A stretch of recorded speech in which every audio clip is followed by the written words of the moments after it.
Por el diputado Alvesa. Gracias, presidente. Bueno, escuché atentamente la alocución, si me permite que la nombre. La diputada Sierra está en lo correcto, en el sentido de que hay muchas cosas de aquella primer ley de emergencia administrativa del año 90, que sí hoy no existen, que ella muy bien los enunció.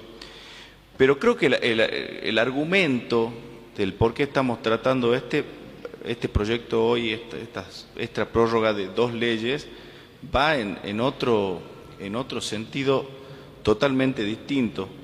Por primera vez, luego de 12 años, vamos a tener 2 años consecutivos de crecimiento económico. Esto la última vez que pasó fue 2010 y 2011, y hace mucho que no pasaba en la Argentina. Tuvimos 2018 caída, 2019 caída de la actividad económica, 2020 caída, 2021 una leve recuperación, y hoy estamos en un escenario de crecimiento económico que, según las estimaciones, puede rondar entre el 4 y el 5% finalmente cuando cierre este ejercicio 2022, que es un número bueno, pero tampoco es un crecimiento económico a tasa exponencial que nos permita hablar de que estamos saliendo realmente de la crisis económica.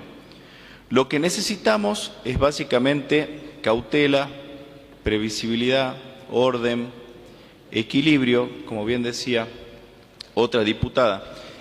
Y en ese sentido también se malinterpreta el término o el concepto de superávit, que se lo ha utilizado mucho en las sesiones en esta Cámara, que se tratan por ahí cualquier tipo de proyecto que no tiene ninguna relación con el equilibrio fiscal. Estamos tratando, no sé, una situación en el departamento Metán de falta de ambulancias, o estamos tratando el tema de los incendios, una situación gravísima de falta de agua en el norte, y se lo vincula inmediatamente con el superávit como una especie de chicana que ocurrió durante todo este año, que creo que no está bueno, porque el equilibrio fiscal es una virtud que ha perdido la Argentina durante muchísimo tiempo, y que con gran esfuerzo en la provincia, no digo que la hemos logrado en su totalidad, pero vamos por el camino de tener una provincia más ordenada, con un control sobre el gasto público, que es algo que le venimos reclamando, no solo nosotros, creo que cualquier analista y toda América Latina a la Argentina. Así que creo que no tiene que ser utilizada como una chicana, sino más bien analizarlo en los términos de lo que estamos hablando. Cuando hablamos de análisis de la situación fiscal, que se analice eso, la situación fiscal. Hay déficit, hay superávit, y no se lo vincule con otros temas. Aparte que se habla conceptualmente como si, no creo que no esté haciendo alusión a nadie, solamente explico desde mi punto de vista.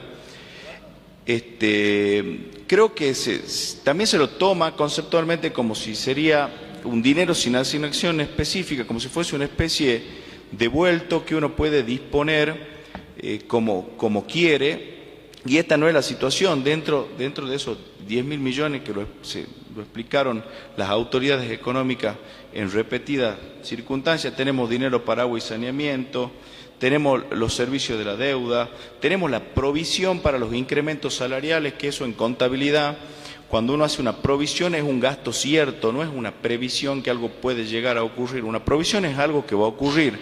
En este caso, los incrementos salariales se van a dar porque va a haber negociación y va a haber paritarias. Los gremios fundamentalmente inician con los docentes, van a tener un aumento. Ahora discutiremos si ese aumento es del 20, del 30, del 50, del 80, pero el aumento va a existir.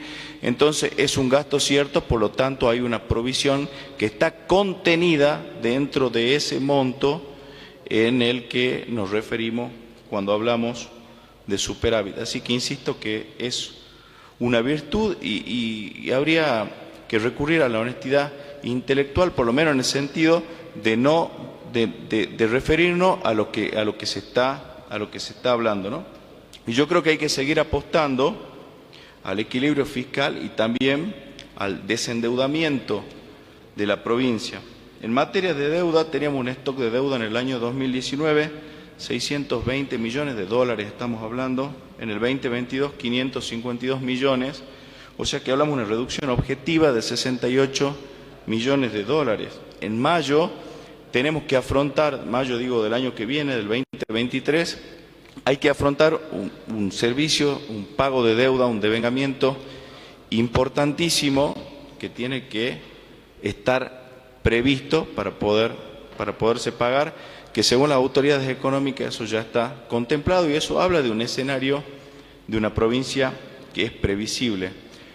Ahora, no podemos analizar Salta como si fuese una isla que no tiene ninguna vinculación con las variables macroeconómicas que rigen en la Argentina. Tenemos una inflación hoy, si tomamos el acumulado hasta ahora, del 77%, 76,6%, y a fin de año estamos rozando, y ojalá que no ocurra, pero es muy probable que sí pase, que lleguemos como hace mucho tiempo a tres cifras, digamos, una inflación que supere el 100%, y eso es algo gravísimo para todas las variables de la economía, para los salarios y para la realidad de todos y cada uno de los salteños, los que tienen más y los que tienen menos, porque la inflación genera un daño a toda la estructura económica.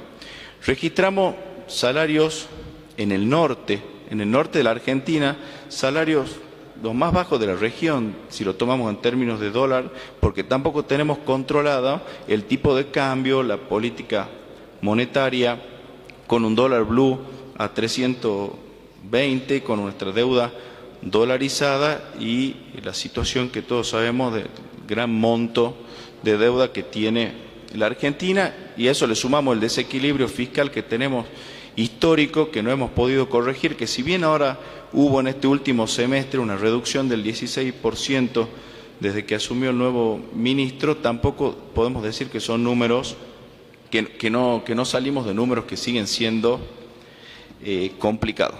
Ahora bien, en este escenario, por eso decía de que estaba bien el análisis de que había muchas cosas que ya no están en esa primera ley, pero va en ese sentido, va por otro lado, una ley del año 1990, la ley de emergencia administrativa, la ley de emergencia económica del 2001 con larga vigencia y donde todos los gobiernos la prorrogaron. El gobierno, esta ley, como bien también dijo la diputada, de la gobernación de Hernán Cornejo, la prorrogó el gobernador Romero, Urtubey, y ahora el doctor Sáenz se ve obligado también a prorrogar esta herramienta legal por los mismos motivos que lo hicieron los anteriores gobernadores.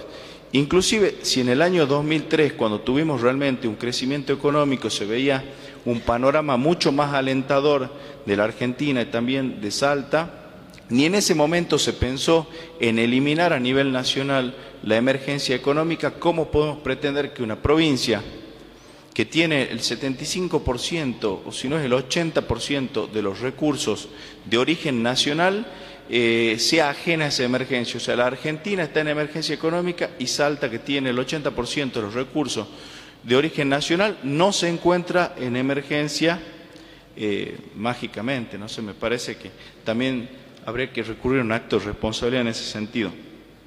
Como bien se expresó, la primera ley, la 6583, tiene de lo que todavía se encuentra en vigencia, la suspensión de los subsidios y subvenciones. También suspendía en ese momento por 180 días los regímenes de promoción que ya no están vigentes. Después el título 2 habla de la reforma del Estado. Ahí hablamos realmente de la emergencia administrativa. Primero declara la situación de emergencia administrativa, que eso sí es necesario prorrogar, si no habría que hacer una nueva ley donde se tomen solamente los artículos, pero creo que en la tesis de esta prórroga va en ese sentido, ¿no? Porque en ese momento la situación económica era más que complicada y permitía renegociar contratos, plazos, todo en protección de la hacienda pública. y donde también permitía las intervenciones, como también se dijo. En el capítulo 6, ahí está lo importante de la ley, está la suspensión de las sentencias, ejecuciones y laudos arbitrales que condenan al pago de una suma de dinero por parte del Estado provincial, y esto era por un año en ese momento. Y el artículo 72 también dice que en caso de que cuando transcurre ese plazo, el Estado tiene un plazo no mayor a 6 meses para hacer efectiva esa sentencia. O sea que ahí sí hay un peligro inminente de la hacienda pública, así que creo que por ese lado también va, y básicamente porque la situación de emergencia que llevó a declararla hoy no se ha subsanado. Sí coincido, como todos están pensando, de que la Argentina como país y muchas provincias han recurrido a este estado de emergencia, que tendría que ser una situación inusual, inesperada y grave, ya como una situación permanente y habitual, ¿no? Que era por un término de 180 días, y esto sigue desde el año 1989, porque también tenemos que hacer historia. La emergencia económica es sancionada durante el gobierno de Menem, que suspende subsidios y subvenciones, régimen de promoción industrial y minera, el régimen de compra nacional, donde empiezan a importar todos productos que perjudican seriamente a la industria nacional. Se prohíbe la admisión de personal en la administración pública nacional, todo por 180 días. Así que yo creo que hay que hacer historia a la hora de tratar este tipo de leyes, ¿no? Para cerrar, a mi juicio, no solo resulta conveniente, sino es indispensable recurrir a esta prórroga basándonos en estos conceptos: certidumbres y también de previsibilidad. Y básicamente la responsabilidad que tenemos que tener todos los que formamos parte del Estado en la protección de la hacienda pública. Muchas gracias. Gracias, diputado. Diputado Cornejo, realmente se sintió aludido con el diputado. Puntualmente en eso, diputado, por favor.